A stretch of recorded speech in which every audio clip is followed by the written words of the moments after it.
Chapter 46. This involved an order amounting to 300 million. Why should Baroque sign this contract? Who was Hera to ask Olivia to personally bring the contract over? Olivia must have taken the wrong contract. The mayors were the ones who negotiated this contract with Drake Group, and it's the same contract that Kai tried to stop. This must be the case. Helena grabbed Kai's arm and shook it. Kai narrowed his eyes. He seemed somewhat impatient but held himself back. The order that the mayors negotiated was for 4 million, and this order was for 300 million. The difference between the two was like night and day. It was obvious that it was not the contract he tried to stop. Herman had come back to his senses now. Kai was the one who invited Olivia, yet why did she suddenly want to sign a contract with Baroque? He glanced at Lauren, who was also in shock.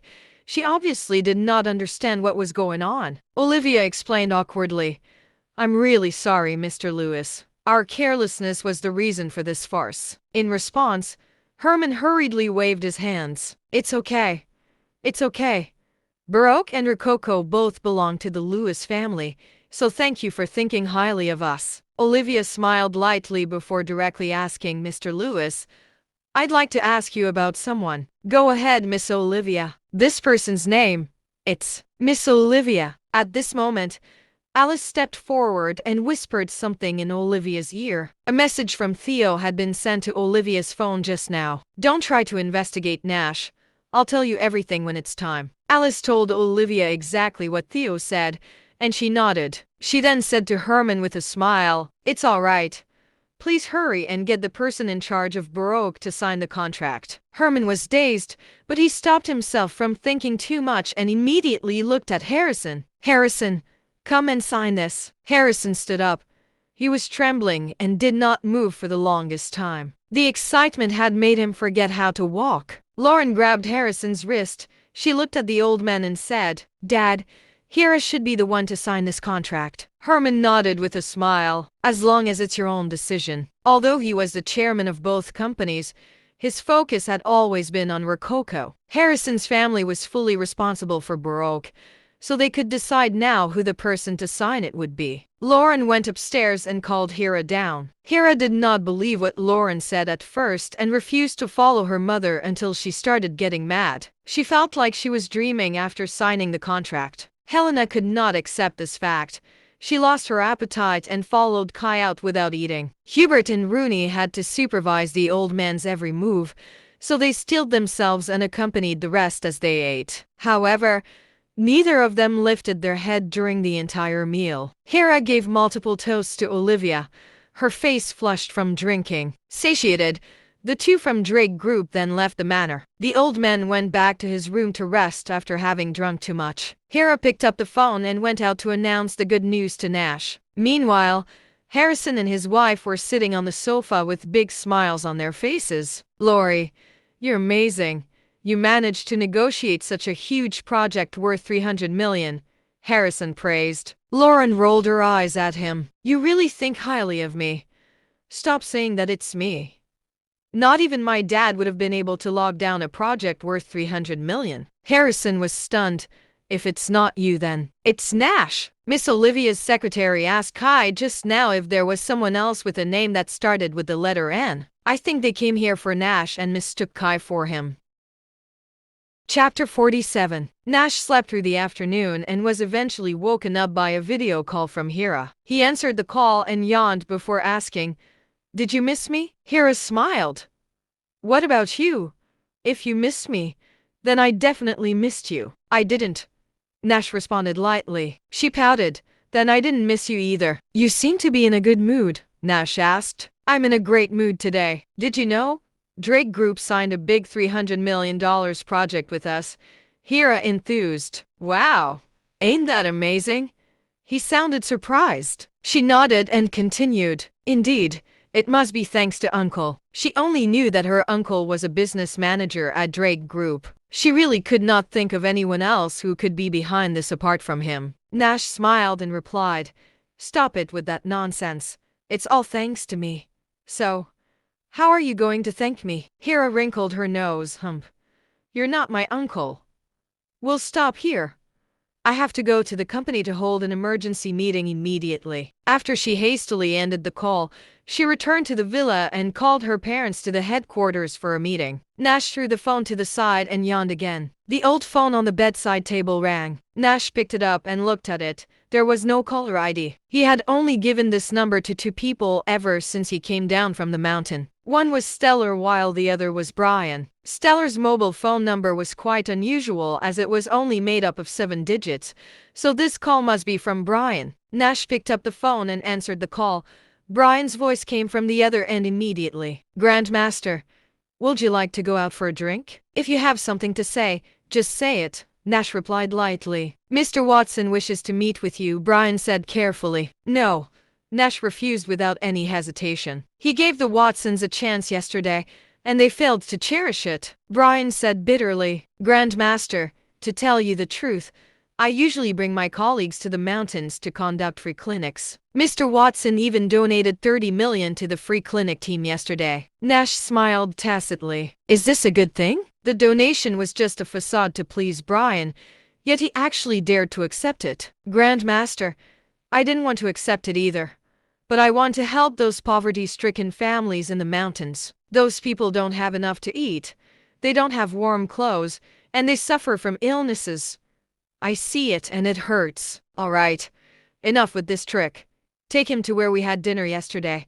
Nash cut Brian off. At any rate, he addressed him as Grandmaster. Since Brian already accepted the money, he could not possibly not do anything. Brian was sincere in wanting to help the impoverished in the mountains. Nash's master was a merciful man who donated a lot of money to countless mountainous areas all over the country. He also traveled the world, healing the people. Any disciple of his master would definitely inherit his will. Nash put on his clothes and washed his face before heading out right after. 3 luxurious Rolls-Royce came to a stop outside a restaurant named Blessing, and this attracted the attention of the crowd. The doors opened to reveal 4 to 5 bodyguards and then several more middle-aged men in traditional suits. They were followed by 2 elderly individuals and a beautiful woman in her 20s. "Grandpa, are we really going to eat at such a dirty place?"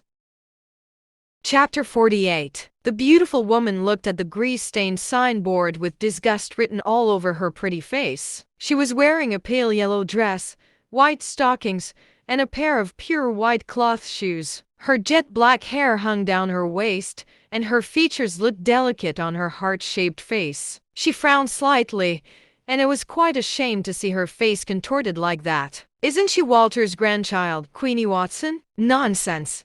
She's my wife." "Fuck. Can you lot be any more shameless?" The shameless youngsters were gathered around and laughing among themselves, but Queenie had caught them with her sharp hearing. She frowned and said to a bodyguard beside her, "Clear the venue." The bodyguard bowed his head slightly in acknowledgement before the rest of the bodyguards behind him rushed into the restaurant. The customers in the restaurant were all terrified, with some having even fallen to the ground along with their chairs. Walter frowned and said, "All of you, get back here." The leader of the bodyguards had already pulled out a stack of banknotes. They were going to clear the venue by bribing the customers with a few $100s instead of forcing them. They would only resort to force if the customers refused. Hearing their boss, the bodyguards withdrew. Queenie pouted and whined, "Grandpa, I don't want to get too close to these dirty people.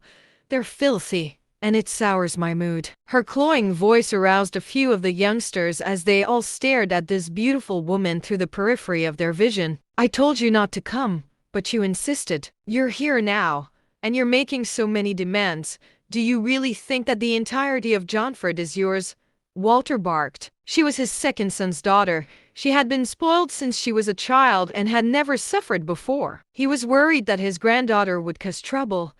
He had not wanted to bring her along, but he lost to her pestering. Not only that, he also harbored an idea. Seeing that her grandfather was a little angry, Queenie restrained herself a little and followed him obediently. Walter shook his head helplessly before looking at Brian with a smile. "I've made a fool of myself in front of you, Dr. Tanner." Brian often interacted with wealthy families and was not surprised by such women. He did not want to get sidetracked by this either, so he said with a smile, "My grandmaster and I had a few drinks here yesterday.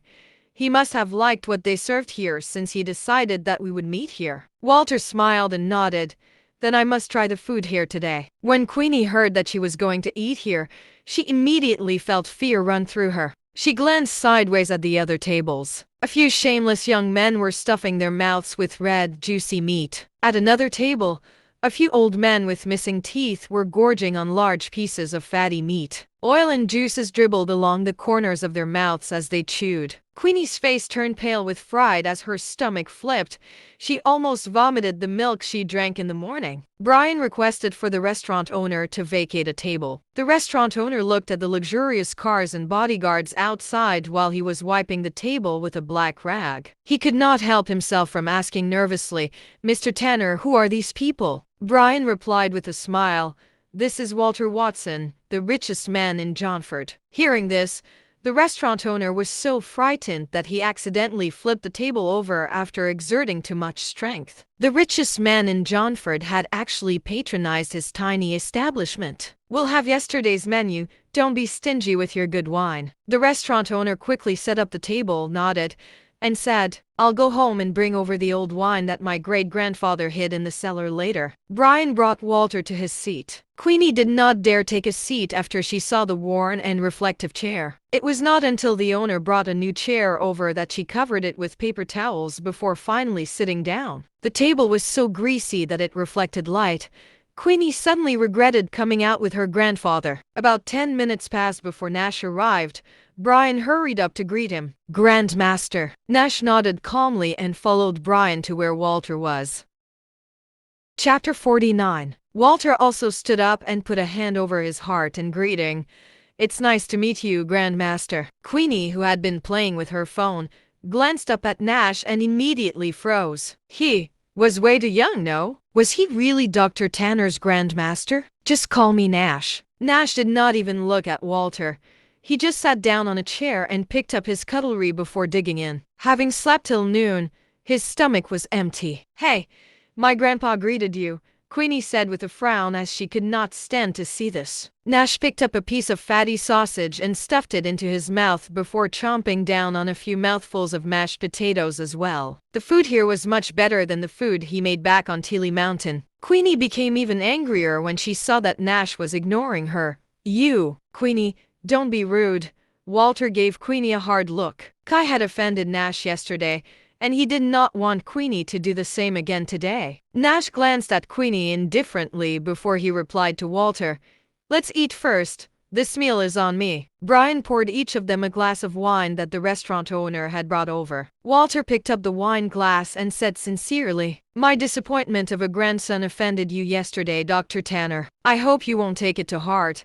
I make this toast as an apology to you on Kai's behalf." Having said that, he downed the wine in his glass in one gulp. His humble attitude shocked everyone present. Was this the richest man of Johnford as they had known? He actually took the initiative to apologize and make a toast to a young man? Nash did not drink with him and instead continued eating. "Brat, my grandfather is apologizing to you." Queenie could not stand it anymore. Her grandfather was the richest man in Johnford. Even the governor had to treat him with respect. Her grandfather had taken the initiative to apologize to him, yet he was still pretending not to have heard him. "Shut up!" Walter barked sharply. Queenie was terrified and looked at her grandfather in disbelief. No one had ever treated her so fiercely ever since she was a child. Although her grandfather liked her older cousin a little more, he was still very fond of her. Yet, he had actually scolded her in front of so many people today. Walter took out a check from his pocket and placed it on the table before slowly pushing it toward Nash. "Dr. Calcraft, this is $100 million. It's the Watson's sincere apology. The cost of treating my wife is not included in it." $100 million. That was $100 million. It was money they could never earn even in their dreams. This was just a sincere apology the wealthiest man was presenting to the young man. Who was this young man? Queenie was also a little dazed at this time. She was aware that her cousin had offended someone yesterday, and this person in front of her seemed to be him. She did not expect her grandfather to spend $100 million to clean up his mess, though. This money was nothing to him. It was even more so just a drop in the ocean for the entire family. To her, however, it was an astronomical sum. Even her cousin's pocket money for a year was not as much as 100 million. Nash slowly glanced at the amount written on the check before he picked up his glass and downed the contents. Chapter 50. He was not interested in money, that much was true, but he was not against it either. He only had $10 after getting down from the mountain. He really could not do without money if he wanted to have a stable life. Walter saw Nash take a swig, and a smile appeared on his face. He made the toast to apologize for his grandson, and Nash accepting it meant that he had forgiven Kai for his mistake the day before. The longer Queenie looked at Nash, the more upset she became. However, since her grandfather was here protecting him, she could not get angry. Nash was eating so happily that Walter did not think it would be good for him to bring up his wife's illness at this moment. He picked up his cutlery and said with a smile, "Queenie, why don't you have something?" Since the Grand Master had invited them to dine with him, he could not possibly not eat and disrespect him. Queenie glanced at the food on the table and immediately shook her head. "I don't want to eat the food here. It's more suited for dogs." Were animal viscera really edible? How presumptuous. Walter slammed a hand on the dining table and shot Queenie an angry glare. "Try every dish, or I'll cut off your pocket money," he reprimanded. What did she mean by saying that the food was more suited for dogs? Miracle Dr. Calcraft was eating happily. Was she not just humiliating him in front of him? Besides, there were so many other ordinary folks here. Did this woman know no tact? Queenie's already pale face turned even paler after she was reprimanded by her grandfather again. She looked at her grandfather with tears in her eyes and said, "I don't want to eat it. At worst, I'll just forgo my pocket money." Walter's expression turned livid as he turned to a middle-aged man in a suit behind him. He said, "Call Matthias immediately and tell him to cut off his daughter's pocket money starting today, or else I'll cut off their family from the fund." Matthias Watson was his second son and also Queenie's father. The middle-aged man in a suit nodded with a smile before immediately fishing out his phone to make the call. Queenie immediately panicked. She flew to her feet and said, "Don't call him. I'll eat." Her father would still give her pocket money even if her grandfather did not, but he was going to call her father and tell him to cut off her pocket money too. Her father would definitely obey him and do as he said. How could she live a high-class life without any pocket money? Nash noticed Queenie, who looked aggrieved. From the corner of his eyes, a smile graced his mouth. A princess like her had never experienced the hardships of society, so she should be given a thorough lesson. Thinking this, he turned to the proprietor, served the princess some haggis soup. At the next table, a young man spat out a mouthful of his own soup. Queenie turned her head to look at him, and he immediately covered his mouth. Walter asked Brian, who was beside him, "Dr. Tanner, what's haggis soup?" Brian was wearing a rather strange expression as he explained with a smile. "It's a famous delicacy in the Aries villages in southeast Alamant. The owner of this restaurant is an Aries." Queenie picked up a fork and stabbed into a piece of sausage. She pinched her nose with one hand and closed her eyes before stuffing it into her mouth. She swallowed it without even chewing, and it got stuck in her throat since it was a sizable piece. Queenie grabbed a glass from the table and brought it to her mouth. She took a sip, only to choke on it and cough violently. It was alcohol. It was also Nash's glass. Queenie threw it aside with a look of disgust. She then looked at her grandfather and said, "I ate it. You can't cut off my pocket money." She felt her stomach flip when she recalled having eaten that piece of sausage. Walter said expressionlessly, "Dr. Calcraft has specially ordered soup for you. You can finish the soup later." Queenie was about to refuse at once, but when she saw her grandfather's stern expression, she could only lower her head and acquiesce. Some time passed before the restaurant owner brought out a pot of thick soup.